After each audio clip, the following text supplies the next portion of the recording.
Hey, MicheleMidnight here, doing my own little bit for hurricane preparedness. I'm going to teach you a couple of tricks real fast.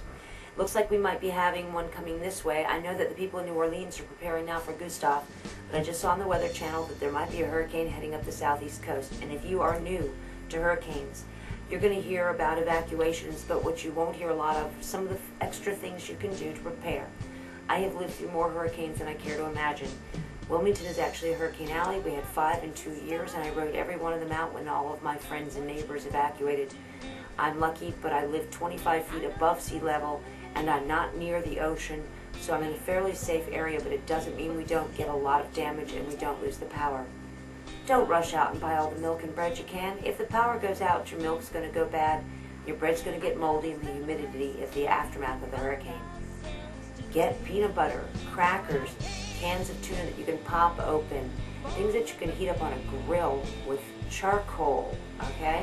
Because you're not going to have a stove. I like to buy the baby food jars of fruit. I'm not good on the meat and the vegetables, but I'll get things like applesauce, bananas, things like that, so I can keep a variety in my diet and try to avoid getting sick. There's often a lot of mold and mildew and humidity after a storm, so upper respiratory problems are very common after a hurricane. Also, the winds have stirred up a lot of stuff, so be prepared. They tell you to fill up your tub and fill up a lot of containers with water. One of my favorite tricks is I fill up tons of these and I put them in my freezer. Make sure that they're rock solid. When the power goes out, I will take 2 of these, throw them in my fridge, and I usually keep most of my fridge food good for 1 extra day, as long as I'm not opening it too much. They'll keep the freezer food good for 2 days depending, but at least the power usually comes on in my area a day or 2 later, so I usually do okay. But the nice thing is too, when you start running out of bottled water and these start to thaw out, you have extra luck. Another great tool for those of us who rent and can't afford a big generator is one of these small portable units. It's kind of hard for me to hold this up, I'm still dealing with shoulder surgery. This particular portable unit actually has a place where you can plug in a small lamp or a laptop or something of that nature. Now, it'll only power a laptop for an hour or 2, so I wouldn't suggest wasting it for that. I would suggest keeping it around because it will power a small lamp for 6 to 8 hours. It will power a small little portable TV or radio for even longer. It also will jump a car, and it has a flashlight, which is kind of nice to have around. But this will definitely come in handy. If you need to recharge it, this particular unit even comes with a way to recharge it with an automobile. But make sure you've plugged it in before the storm, because there's nothing worse than having this thing and then having no power to it. Make sure to batten down the hatches. If you have loose things in your yard, don't think about the fact that, oh, I'm not worried about losing those items. What you need to worry about is whether or not those items start blowing around and crashing through your windows or the windows of one of your neighbors. Even something as small as an ashtray or a hummingbird feeder, when it's floating around at 110 miles an hour, can kill someone. It might be tempting to go out during the eye of the storm, but I can tell you firsthand, I've done that more than once, and usually I've been okay, but one time I went out during the eye of the storm, and it was all very calm. I picked up a few items, went to throw them away and re-secure my garbage can with bungee cords, and a pine branch broke. Because pine, when it gets soaked wet, will break very easy, even though there was no more wind, it had already suffered the damage. I was lucky. It's a small branch, cracked in half when it hit my head. I know I'm hard-headed. But just because it seems calm doesn't mean it is, so be careful. I know a lot of you down there in New Orleans are preparing for Gustav, and many of you are evacuating. Some of you have not even had a chance to rebuild your homes yet.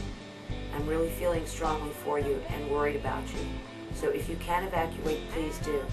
If you can't, one of the things you can do is find the securest spot in your house, and that's usually going to be somewhere in the center of your house. I'm lucky. I have a bathroom in the center of my house that has no windows. I take my bird and my dog in there with me. I take some crackers, some candles, take a portable radio. You should have a first aid kit on hand, some bandages, triple antibiotic cream, things of that nature. Do find out. Your local TV station often has a band on radio. That's going to be ending soon with a new high-def TV, but for right now, a lot of area TV stations still have a band on the lower end of the FM dial. Tune down to the lower end of the FM dial and try to find the information that can tell you what the damage is. It might be tempting to go right out after the storm, but wait and get some reports, because as we found from Hurricane Katrina, More people died after the storm had passed from flooding than anything else. Flash floods can occur very quickly, out of nowhere, and that could take your life or that of someone you love. So wait a little while. There's no rush.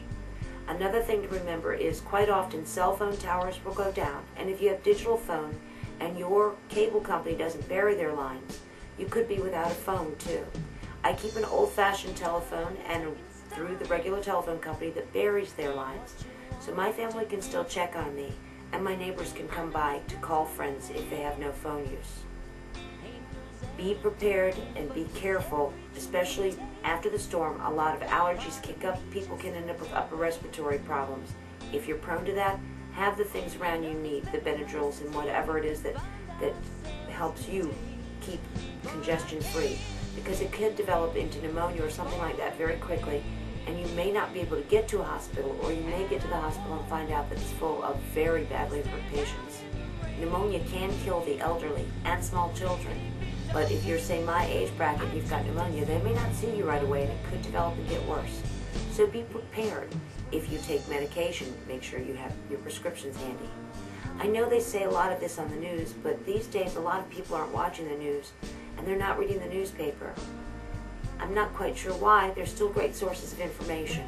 And I figured since so many people watch YouTube to get information these days, I wanted to do my own small part to help my friends who are new to the coastline and to those people who are new to New Orleans and areas where they are waiting for Gustav. Here on the southeast coast, according to the Weather Channel, we could be facing a hurricane in the next few days. Be prepared. Don't rush out and buy all the milk and bread you can. Get dried good.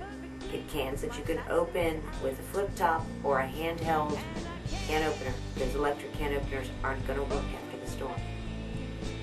This is my small part to help you stay alive and be prepared for the storm.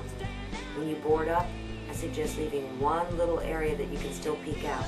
That way you don't have to open the doors to see if things have passed by. And when you hear that freight train sound, and it does sound like a freight train right outside your house, do not go out the door. I'm Michele Midnight, preparing for another hurricane.